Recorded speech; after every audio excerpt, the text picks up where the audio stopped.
নমস্কার বন্ধুরা, পিকুর রান্নাঘরে সবাইকে স্বাগত। আজকে আমি তৈরি করে দেখাবো পটলের পটলি। নিরামিষ দিনে গরম গরম ভাত ডালের সাথে এরকম পটলি থাকলে সব ভাতটা কিন্তু নিমেষেই উঠে যাবে। এছাড়া চায়ের সঙ্গে কিন্তু স্ন্যাক্স হিসেবেও খেতে পারেন। তাহলে চলুন বন্ধুরা করে দেখানো যাক। এখানে আমি 5টা পটল নিয়ে নিয়েছি, আর পটলগুলোকে বেশ ভালো করে কিন্তু ধুয়ে নিয়েছি। ধুয়ে নিয়ে আর একটু বড় সাইজের কিন্তু পটল নিতে হবে। কিভাবে কাটবো সেটা কিন্তু বন্ধুরা আপনারা ভালো করে দেখে নিন, না হলে কিন্তু বুঝতে পারবেন না। ভালো করে পটলের খোলাটাকে আমি ছাড়িয়ে নিলাম, কিন্তু একটু খোলাও রেখে দেব। আর অর্ধেকটা করে আমি কেটে নিলাম। নিয়ে যেমন হাতের আঙুল হয় ঠিক সেইভাবে কিন্তু সরু সরু করে লম্বা লম্বা করে কাটবো।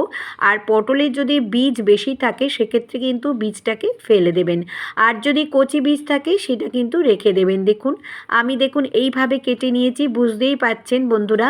আবারও আমি একটা কেটে আপনাদেরকে দেখিয়ে দিচ্ছি।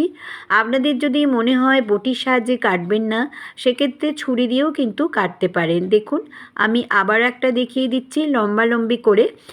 পুরোটা কিন্তু কাটবেন না, তাহলে কিন্তু পটলটা পুরোটাই কেটে যাবে। একটু করে কিন্তু রেখে দেবেন। দেখুন আমি দেখিয়ে দিচ্ছি খুব ভালো মতো করে, নিশ্চয়ই আপনারা বুঝতে পারছেন। দেখুন যেন মনে হচ্ছে 5টা হাতের আঙুল যেমন হয় ঠিক সেরকমই। দেখুন এই যে কি সুন্দর দেখতে দেখুন হয়েছে বন্ধুরা। এবার আমি প্রথমে একটা বাটির মধ্যে নিয়ে নিয়েছি 150 গ্রাম মতো বেসন। এটা আমার প্যাকেটের বেসন, যে কোনো ধরনের বেসন কিন্তু নিতে পারেন। নিয়ে নিলাম হলুদ গুঁড়ো 8 চামচে, লঙ্কার গুঁড়ো 8 চামচে, কালো জিরে 8 চামচে, দিয়ে দিলাম পরিমাণ মতো নুন, আর হিং দিয়ে দেবো এখানে একটুখানি মতো 1 চিমটে মতো, দিয়ে বেশ ভালো করে কিন্তু মিশিয়ে নেব প্রথমে। আর একটু একটু করে জল দিয়ে একটা ঘন ব্যাটার তৈরি করে নেব। অবশ্যই কিন্তু ব্যাটারটা ঘন হতে হবে, আর খুব ভালো করে কিন্তু ফেটিয়ে নেব। যত ব্যাটারটা পাতলা হয়ে যাবে তাহলে কিন্তু ভালো করে ধরবে না, আর পুটলিটাও কিন্তু ভালো করে ভাজা হবে না। এবার আমি এই পুটলিগুলোর মধ্যে দিয়ে দিলাম পরিমাণ মতো নুন আর হলুদ গুঁড়ো, দিয়ে একটু মাখিয়ে নিলাম।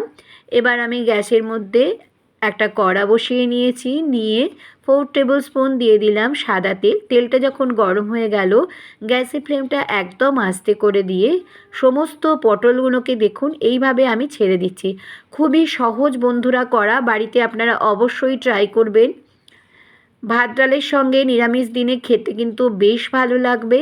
অনেক সময় ভেবে পাই না যে আমরা কি রান্না করব, তখন যদি এইভাবে রান্না করে দেন, বাচ্চা থেকে বয়স্ক মানুষ সবাই কিন্তু হাত চেটেপুটে খাবে। অনেক সময় আপনারা স্ন্যাক্স হিসেবেও কিন্তু মনে হয় যে কি রান্না করব, চায়ের সঙ্গে স্ন্যাক্স হিসেবেও কিন্তু এইভাবে পটলি করে খেতে পারেন। এপিট ওপিট করে বেশ লাল লাল করে আমি ভেজে নিয়েছি। আবারও আমি দুটো করে দিয়ে কিন্তু ভেজে নেব, সেটাও আপনাদেরকে একটু দেখিয়ে দিচ্ছি। এই রেসিপিটা যদি ভালো লেগে থাকে তাহলে অবশ্যই লাইক, সাবস্ক্রাইব, শেয়ার করবেন। নিচে থাকা বেল বাটনটা প্রেস করে দেবেন, যাতে নতুন নতুন রেসিপি বা ব্লগ আপনাদের কাছে প্রথমেই পৌঁছে যায়। দেখুন তৈরি করে ফেললাম পটলের পটলি। আর আমার ফেসবুক, ইনস্টাগ্রামে পিকুর রান্নাঘর আছে, চাইলে সেখানেও সদস্য হয়ে যেতে পারেন। সবাই খুব খুব খুব ভালো থাকবেন, সুস্থ থাকবেন। আবারও আমি আসবো নতুন কোনো রেসিপি বা ব্লগের সঙ্গে। এতক্ষণ আমার সঙ্গে থাকার জন্য ধন্যবাদ।